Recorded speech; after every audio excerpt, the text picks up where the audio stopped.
दिल्ली से बड़ी खबर है, जहां कोविड के नए वेरिएंट को लेकर आज अहम बैठक होनी है। केंद्रीय स्वास्थ्य मंत्री मनसुख मंडाविया बैठक लेंगे। सभी राज्यों के स्वास्थ्य मंत्रियों के साथ करेंगे बैठक। तो राज्यों के स्वास्थ्य मंत्री वर्चुअली इस बैठक में शामिल होंगे। नए वेरिएंट को देखते हुए केंद्र ने ये बैठक बुलाई है। तो खबर दिल्ली से आपको बता रहे हैं, केंद्रीय स्वास्थ्य मंत्री मनसुख मंडाविया बैठक लेंगे। सभी राज्यों के स्वास्थ्य मंत्रियों के साथ करेंगे बैठक। राज्यों के स्वास्थ्य मंत्री वर्चुअली इस बैठक में शामिल होंगे। तो कोविड के नए वेरिएंट को लेकर के कहीं न कहीं चिंता बढ़ती नजर आ रही है और इन मामलों को देखते हुए आपको बता दें कि महत्वपूर्ण बैठक आज होनी है। कोविड के नए वेरिएंट को लेकर इस बैठक को काफी अहम माना जा रहा है, जहां केंद्रीय स्वास्थ्य मंत्री मनसुख मंडाविया बैठक में भाग लेंगे। सभी राज्यों के स्वास्थ्य मंत्रियों के साथ ये बैठक होगी। राज्यों के स्वास्थ्य मंत्री वर्चुअली इस बैठक में शामिल होंगे। तो नए वेरिएंट को देखते हुए केंद्रीय स्वास्थ्य मंत्री ने ये बैठक बुलाई है। तो दिल्ली से बड़ी खबर है, जहां सभी राज्यों के स्वास्थ्य मंत्रियों के साथ आज बैठक होनी है। कोविड के नए वेरिएंट को लेकर इस बैठक को बुलाया गया है। तो कई मायनों में इस बैठक को महत्वपूर्ण माना जा रहा है। केंद्रीय स्वास्थ्य मंत्री मनसुख मंडाविया ने यह बैठक बुलाई है, जिसमें सभी राज्यों के स्वास्थ्य मंत्री शामिल होंगे। बता दें कि सभी राज्यों के स्वास्थ्य मंत्री वर्चुअली इस बैठक में शामिल होंगे। नए वेरिएंट को देखते हुए केंद्र ने यह बैठक बुलाई है। बड़ी खबर इस वक्त की आपको बता रहे हैं दिल्ली से। तो दिल्ली से अहम खबर आपको बता रहे हैं, कोविड के नए वेरिएंट ने कहीं न कहीं चिंता बढ़ा दी है। आपको बता दें कि अब कोविड के मामलों में इजाफा देखा जा रहा है। कोविड का नया वेरिएंट JN.1 कहीं न कहीं फैलता नजर आ रहा है और इसको लेकर चिंताएं बढ़ गई हैं।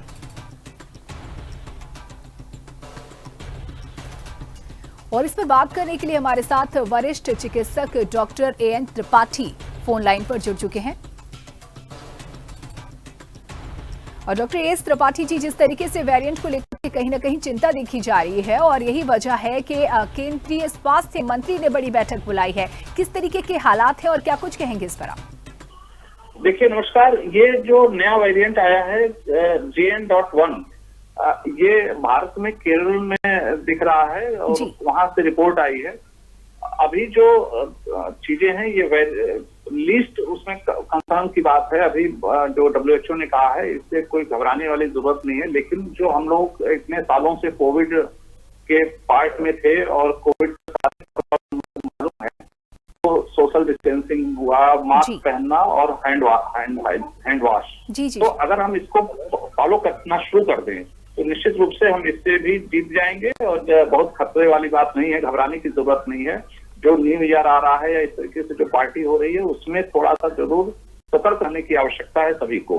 और अगर मास्क पहन के हम भीड़ भाड़ वाली जगह में, विशेष रूप से वृद्ध लोगों को यह है कि घर में आइसोलेट होकर रहें तो ज्यादा अच्छा है। भीड़ भाड़ में कम से कम निकलें, क्योंकि वो ज्यादा प्रभावित हो रहे हैं। बिल्कुल सर, जिस तरीके से जो गंभीर पेशेंट हैं, पहले से ही किसी बीमारी से ग्रसित हैं या जो बुजुर्ग हैं, क्या उनको खास एहतियात बरतने की सलाह दी जानी जरूरी है?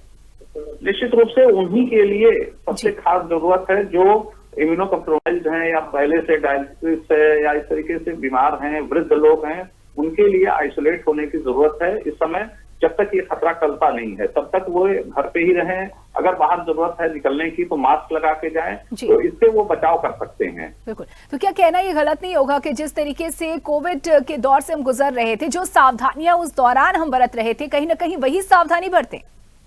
बिल्कुल।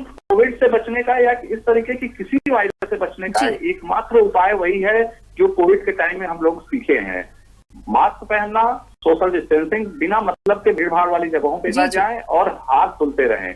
अगर हम ये तीन चीजें अपने लक्ष्य बना लें कि हमको करना है, तो हम इन सारी बीमारियों से, जो भी नए वेरिएंट भी आएंगे, और ये अंतिम वेरिएंट नहीं है, क्योंकि वायरस कोई भी होता है वो म्यूटेशन करता है और नया नया वेरिएंट हमेशा आता है।